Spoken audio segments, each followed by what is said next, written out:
Apa saja boleh dirampas dari dirimu, tapi tidak dirimu sendiri. Jangan kalian gadekan dirimu, jangan kalian ubah dirimu apalagi ke level yang lebih jelek. Kamu negokan otentisitasmu. Berarti kamu sedang melepaskan hal terakhir yang paling esensial dalam dirimu, yaitu kebebasan. Jadilah dirimu sendiri sesuai sikapmu selama ini, kebaikanmu selama ini. Dan jangan mau dipengaruhi untuk jadi lebih jelek, lebih negatif, lebih rusak, dan lain sebagainya.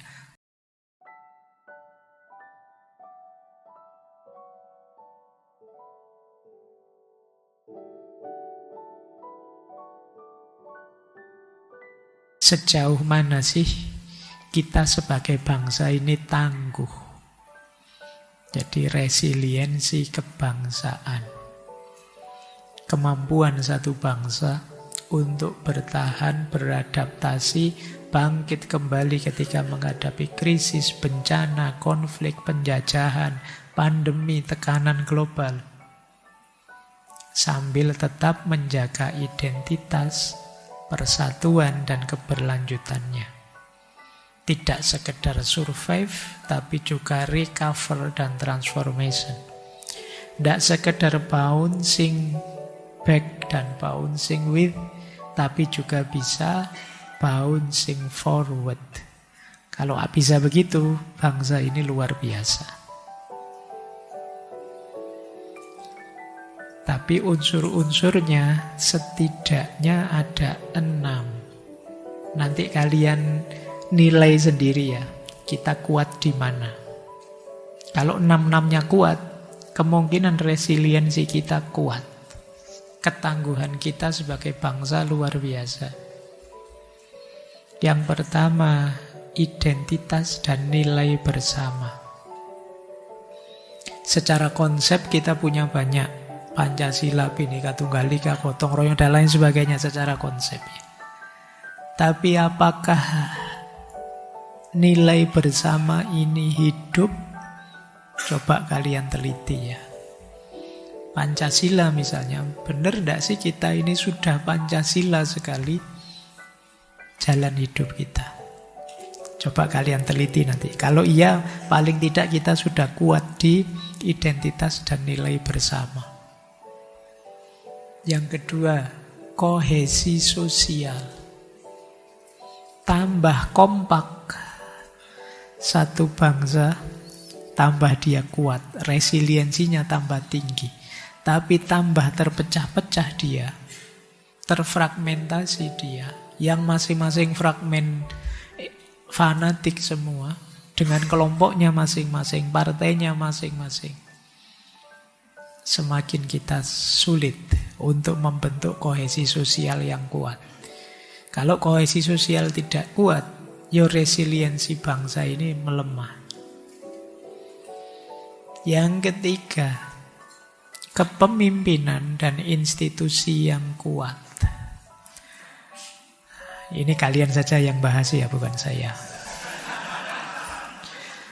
Ilmumu lebih tinggi daripada saya tentang ini. Tapi memang kalau yang ketiga ini lemah, ya lagi-lagi resiliensinya lemah. Kenapa? Karena yang ketiga inilah yang bisa mensukseskan hidupnya unsur-unsur yang lain. Jadi dia nomor 3, tapi 1, 2, 4, 5, 6. Itu kuncinya ada di yang ketiga ini. Kalau yang ketiganya ngaco, ya yang lain akan kacau.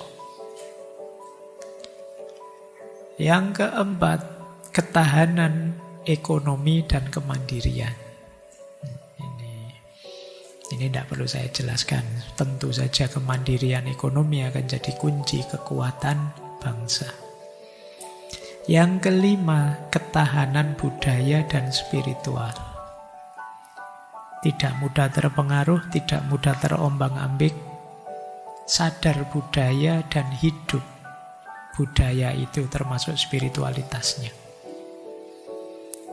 Yang terakhir, kemampuan beradaptasi dan bertransformasi.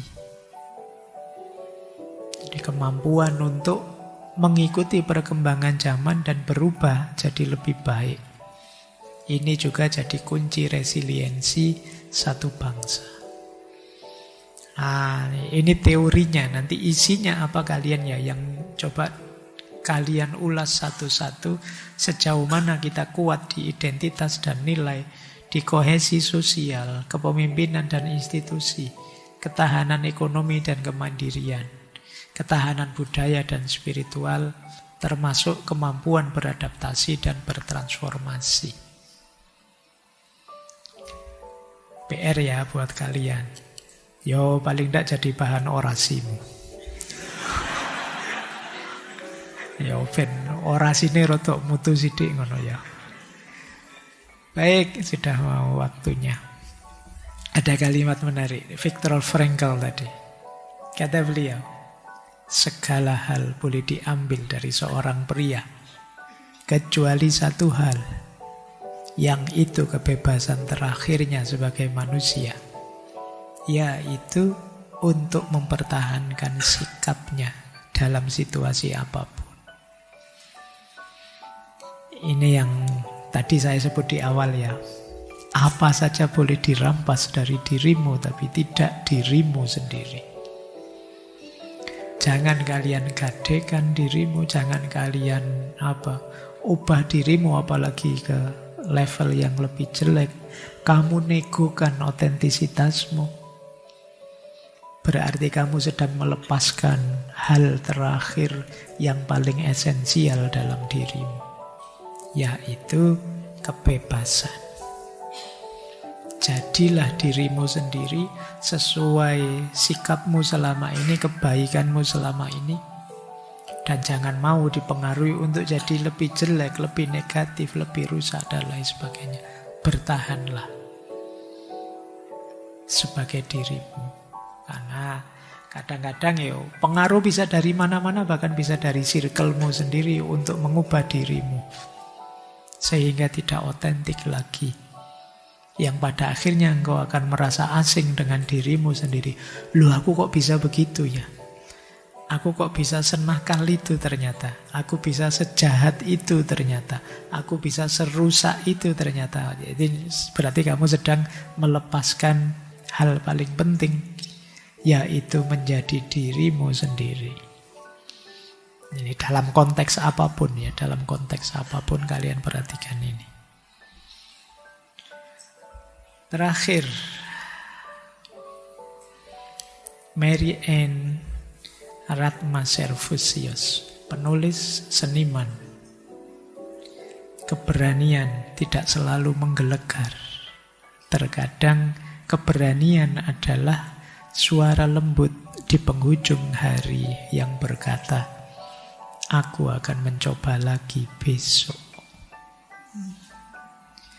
Ini menggambarkan resiliensi yang tinggi ya.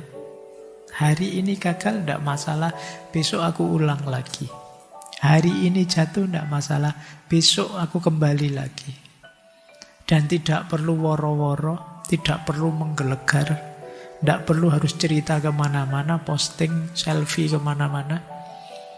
Ya karena kalau kamu tidak posting selfie kemana-mana, besok saya mau bangkit lagi mau. Kalau tidak bangkit malu. Sudah terlanjur woro-woro, terus tidak sido. Akan aku taklukkan dunia besok. Wis muni ngono terus tidak lulus lagi. Nah itu kan izin. Jadi ya tidak harus menggelegar, tidak harus rame, tapi diam-diam tegaskan, aku akan kembali. Nah, dan itu mungkin lebih terasa dalam dirimu. Baik, saya kira itu ya. Teman-teman, semoga bisa ditangkap pesan utamanya untuk membuat kalian tangguh, membuat kalian tahan banting, dan siap melenting kembali meskipun ada kalanya harus jatuh. Disitulah nanti akan terbukti sejauh mana kalian sebenarnya adalah calon orang-orang hebat dalam hidup ini.